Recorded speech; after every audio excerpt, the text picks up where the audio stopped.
Today we have Kate. Welcome. Hi. Hi, how are you today? Very good, thanks. Good. How are you? Yeah, fine, thanks. Thank you for coming all the way here to the pod. That's We great. are very excited to interview her. But you guys, you know the drill. As always, I've got the mood book in my hand and I'm going to ask you how you're feeling All right. before the interview. One. Okay, and tell the audience what that means. Wired. Wired. I mean, I feel like we're going to be talking a lot of things today. Yeah. Some of the questions I think we're going to talk about is me very, very young. Very young. Yeah. And like to where I am now, and that's kind of delving into the mind, I suppose, quite a bit. So I am excited, but I think, you know, reflecting a lot and talking about experiences, whilst working, got a lot of things on the mind. I feel like wired sums that pretty well. Wired. So guys, we're going to put that behind there, and then we will ask Kate how she is feeling after the I was like a cashier at like a convenience store, grocery store back in Australia. Oh, wow. So I grew up in a small country town, and it was called IGA, which I think stands for Independent Grocers Australia. Okay. I think. I'm pretty sure that's what it stands for. So the equivalent of like a co-op. Okay. And it was my after school job, so I think I did like 2 afternoons there a week, and then on a Saturday and a Sunday a few 4-hour shifts sort of thing. And I did that pretty much right up until I finished. It's hard to say about schooling because I know it's different in Australia to here, but until what I would call year 10, so like the compulsory part of education. Yeah. And then my final 2 years of school, I moved and I worked at a news agency, selling like lotto tickets and newspapers, and I suppose that's where all the media stuff really started. So my first touch with media was selling newspapers at the agency. You get into this industry. Okay, so first off, I studied journalism and criminology at uni because I thought I always wanted to be a journalist. Wow. And that, like, all through school, I thought that's where I was going in life, and that's what I really wanted to do. Yeah. And I worked in TV and radio for about a year. And then I had a day where I realised that really wasn't the life for me, and it probably wasn't going to make me happy long term. Yeah. And I had like a bit of a moment of like, oh, what will I do? Because I like media, I like communications, I like working with people. Mm-hmm. So I decided to make the move into kind of the PR side of communications. Okay. So I took a job as a government press officer, Oh. working for, which it was great and I loved it, the Department of Agriculture in Queensland, back in my home state in Australia. And I worked there for a couple of years, and I mainly focused on the plant and biosecurity with crisis or resilience. All started with this, a banana. A banana? A banana. Okay. So when I was working for the Department of Agriculture, my account that I managed was in the biosecurity field for plants, and I also did pest animals as well. But partway through, when I was working at that department, Panama tropical race 4 was found, which is a disease that affects banana plants, and it's a soil-borne disease where basically it kind of travels up the root of a plant, a banana plant, and then the tree kind of, slowly dies. But it's carried through the water in the soil, so it can spread quite easily. So that kind of, I worked on that response for the first few months after it was found. And it was first found about an 1.5-hour drive from where I grew up. Oh my gosh. And So whilst close. working on the response, I met and came in contact with people that I'd known my whole life and had went to school with that were impacted by the result of this disease being found, and I suppose that kind of really sparked in me because I really cared about some of the people that were closely involved in the response, and I really enjoyed the fast-paced nature of working on an incident, but also how imperative and important comms is, and to make sure it's done well.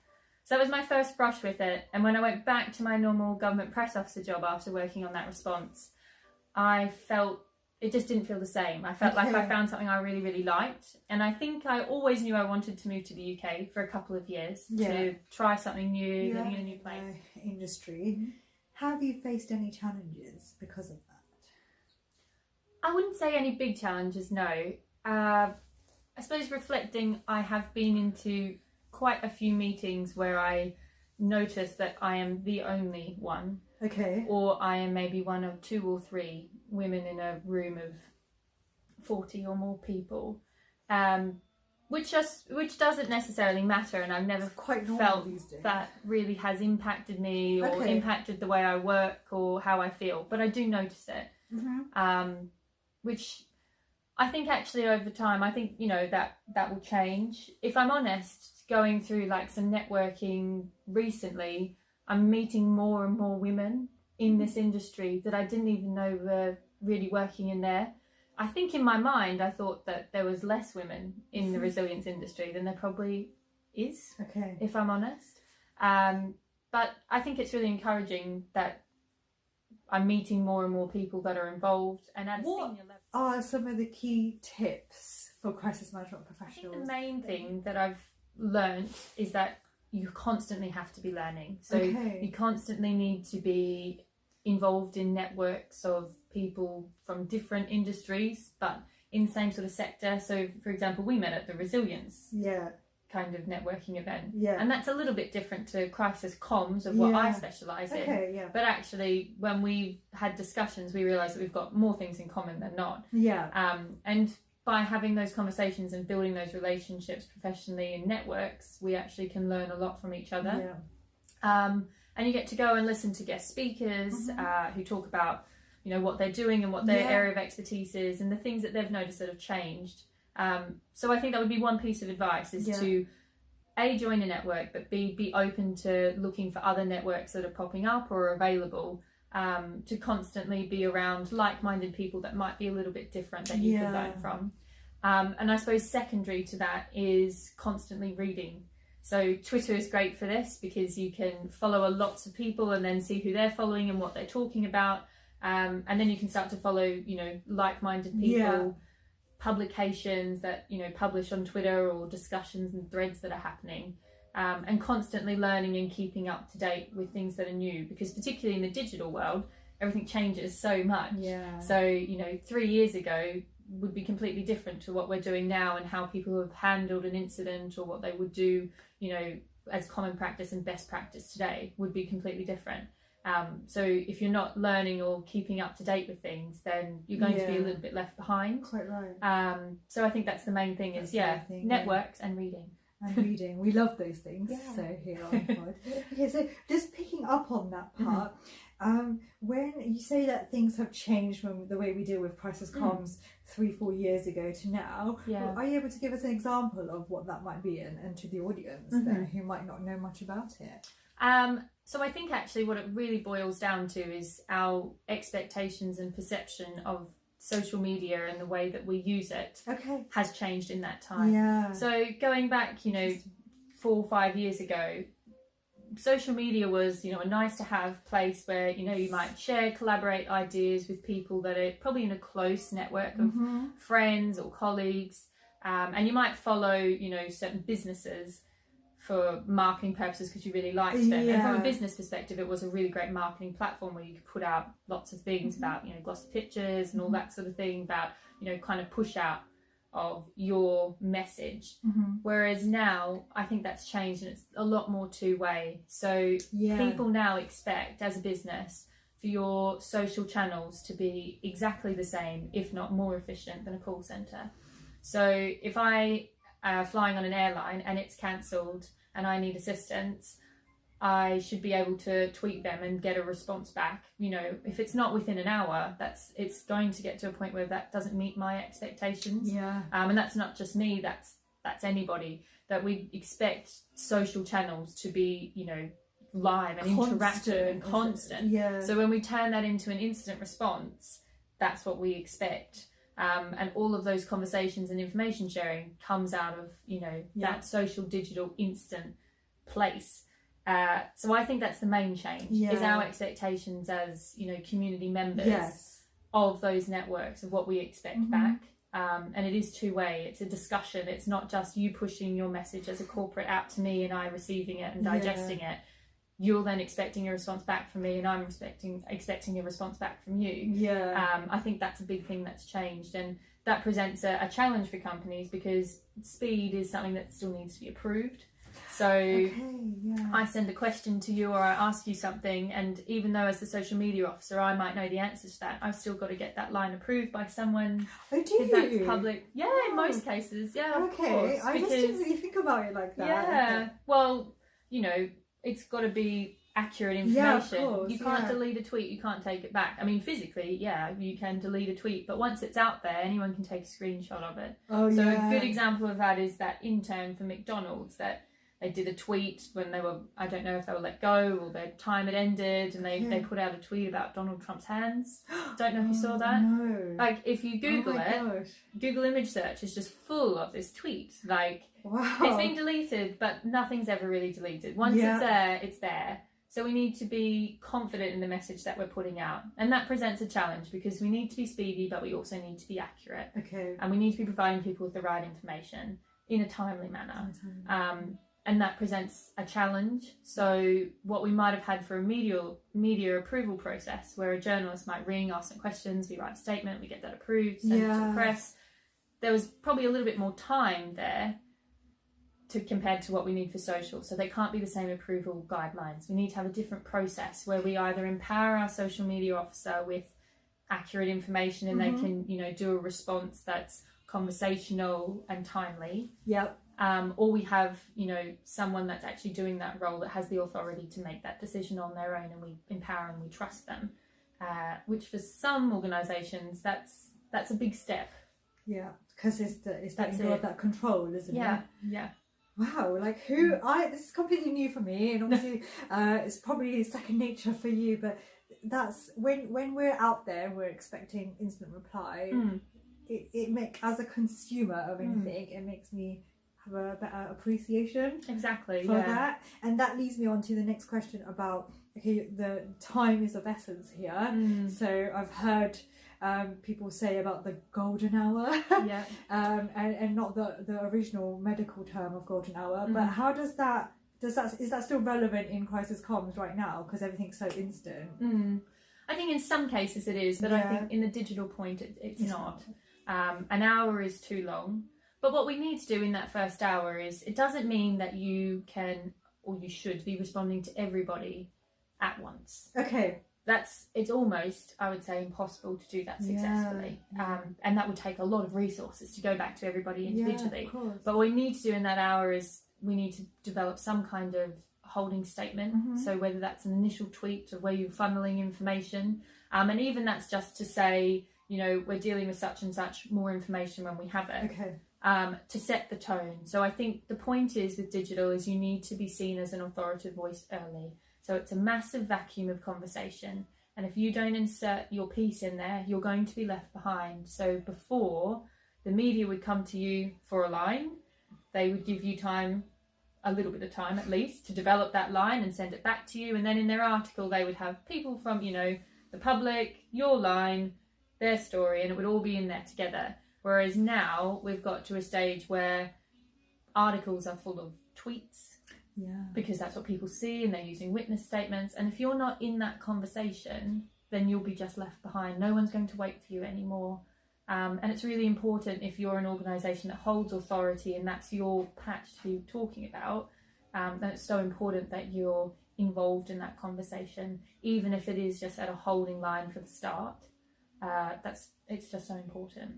Okay, tips for newbies into the industry? Suggest joining networks. Okay. So even if they're a non-paid network, and I appreciate for students that's hard because for budgeting and stuff, but there are networks, professional networks you can join that offer a student rate. Oh, okay. So I think looking into your field and seeing what's available, not everything that is paid for. There are networks out there that are free, like the one that we met at, for example, that have great value and you can meet contacts. But I think second to that is approaching people for internships. So how I found out that I didn't want to work in the media industry and working as a journalist was by doing lots of different internships and having lots of experiences, and then deciding I don't think this is for me. My idea of what I thought of working as a TV journalist, now that I've done it for a bit, and I've done it for a year and I've really given it a really, really good go, I don't think it's for me. I don't think it's the happiness that I was searching for. And I only would have known that or it would have taken me a lot longer to know that if I hadn't have also done lots of work experience and been like, it's not just this station, it's not just this role. Of all of the internships and everything I've done, there seems to be a common theme here that there's a lot of pressure, and I'm not really having the amount of time to give these stories and search for the information to the level and the accuracy that I would want and I feel comfortable with. And that's a recurring theme here. Okay, so that's only by doing internships, and a lot of that involves doing free work and not being paid. So there are some industries where you'll be paid for a work internship. I was never fortunate enough to be paid for the internships that I did, but I think that might depend industry to industry. But I know at my company, for example, we've had work experience people come in that are students, final year students, or they're just starting out and they're thinking that maybe they want to change into this industry, and we've offered them 1 week, 2 week paid internships. Nice. So I don't think that it's not a thing that happens. It's just about probably joining networks and finding people, or searching for people on LinkedIn and making connections. Yeah. And then if you think that this is the type of industry you want to work in and you think this is for me, then get an internship for a few weeks and have some real life experience to what it is. Because I think working in an industry is very different to what we probably learn in the classroom at a university. Such a good point. Yeah, I think getting some real world experience and, working with people at that company, asking them questions about how they got involved, where their career's taken a turn, or, how did you end up here? And they might have, like me, started in something slightly different, then turned into working, in crisis simulations and, presenting courses about digital crisis communications on a regular basis. Like I wouldn't, if someone would have told me 10 years ago, this is what you'll be doing, you'll be living in the UK and doing this, I would have said you're laughing. Like I wouldn't have believed that, because at that point in time, I thought I was going to be a TV journalist for the rest of my life. And now I couldn't be happier that that's not the case. But that's only by getting the Brexit vote. And that presented, I think, at a time where for companies, that was a really challenging time to be hiring people. And particularly because I'm not a European citizen and my working rights in the UK, I was here for 2 years. At that time, I only had a 2-year working visa. So I probably did, I reckon, over 20 interviews. Wow. So it was a lot. It was constant. Like my full-time job was constantly applying for work, constantly going through interview processes. And you and I will both know that it's not just about turning up to an interview and answering questions at the time. There's a lot of prep that goes into an interview when you really, really want the job. And I think for me, I'd come from a role where I had quite a bit of responsibility. So by the time I left my time at the Queensland government, I was a senior press officer. I was writing, all kinds of media statements and parliamentary speeches. I had quite a bit of responsibility, and I was trusted to then come and be interviewing for roles that, if I'm honest, the position description listed less responsibilities than I had as a grad. And to not even be kind of looked at for that, it just really hit me quite hard. My confidence was at a bit of a low. And then you start to think, like, am I actually good at this? Like, can I write a press release? Like, am I any good? Because how can I go through, 15 to 20 of these interviews and get so close, be second, like, constantly, was a bit disheartening. Yeah, of course. So I think that was really hard. But in a way, having that time, I realised how resilient I was as a person to kind of, like, pick up and just keep going. There are going to be times in life that are challenging and things don't go your way. Yeah. And you might not realise at the time why that is, but for me, I think I needed to learn how much I actually really wanted this. I really wanted to work in crisis management. I wanted to do that as a full-time role. And as it plays out, the job that I got in the end was the dream job. And I'm still here, even though I said I was only moving to the UK for 2 years, I'm still here 3.5 years later, and I love it just as much as I did on day one. So it was worth it in that way, but it meant keeping with it through the hard times, and don't give up. And that's the key point here. She's still with us, and we're glad she's still here. So, and if she'd given up, then you'd be back in Australia. And I'd probably still be very happy. You would, I wouldn't have had the experiences and having the job I have now. And as I said before, if you would have told me that this is where I would be 10 years ago, I couldn't dream that would be my life. So my favourite book is This Is Going to Hurt by Adam Kay. Okay. And you may have heard of it because it's getting a lot of traction now, and I listened to a podcast with Adam the other day and talking about it. And the reason why I like it is I find it quite entertaining, so I would highly recommend that you give it a read. But it is basically off his notes and diary entries as a junior doctor. Wow. It's now put into a book, and he's left the medical field, but he's gone back and gone through all of his diary entries and has turned it into a book. Wow. And I suppose with my crisis hat on, the reason why I quite like it is I always say in my courses that you should keep a diary in instant response. And that's because after it's all over and it's been really, really busy and you reflect on it in a couple of years, you'll say to me, it was a really, really busy time. It was really intense. But it was good. We got there in the end. And it was great. But actually, we're not unpicking the frustrating days, the things that didn't work, the things that worked really well, the things we would make sure we did again. It all just gets lost in noise unless we write it down. So not saying that we should always write it down so it becomes, you know, a award-winning Sunday Times #1 bestseller. It could, next time Kate's on, you could be reading my diary. You could, we could. So for my first instant response, I didn't keep a diary, and I really, really wish I did, because the second one I worked on, I did. And I still have those notes, and I read over those days where I felt really frustrated and, you know, what made me frustrated and the things that I loved. So I worked with some amazing people, that things they did really, really well. And I made note of that, and I read over that time, and I think that's really great for me personally and professionally. It doesn't always need to make an amazing book, but it is really important for us. If someone was to put me on the stand, or not just me, but anyone working on an instant response in 4 years' time and ask you why you made a decision on a certain day, I guarantee you're probably not going to be able to record it unless you've got something down where you could refer back to those notes to really refresh the frame of mind you were in. And I'm sure that is why doctors keep such good notes, is because it's so busy, and how are you ever going to remember that train of thought? And it might make a great book, but it might also help you one day if you were on the stand or interviewing for another role and having to explain why you made a decision at a certain time. So I'd highly recommend it. It's very, very entertaining as a book. But it will make you realise reason why keeping a diary is really important. And remind the viewers what the book is again.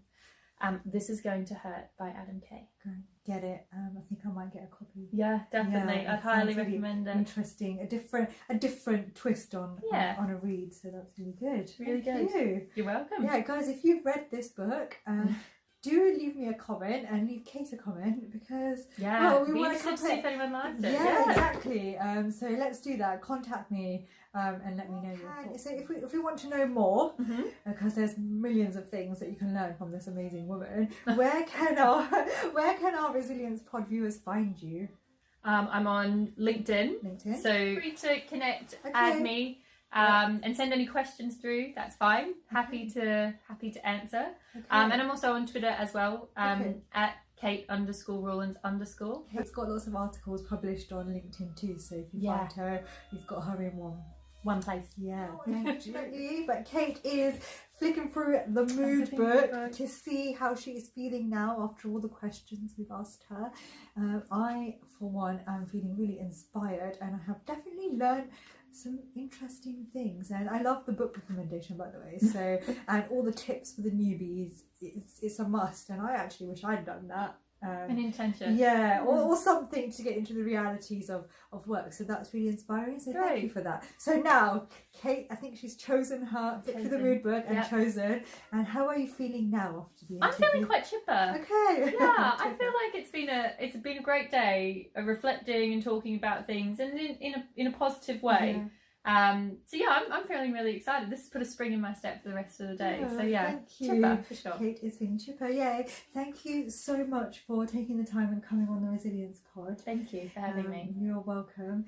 guys, who knows, next time she's on, she'll probably bring her best-selling book. So I'm really looking forward to that day. So we'll have to get her back on for more thoughts, and maybe you'll be able to share your diary moments with us. Maybe. Yeah, maybe. Yeah. So stay tuned, guys. Until next time. Bye. Bye.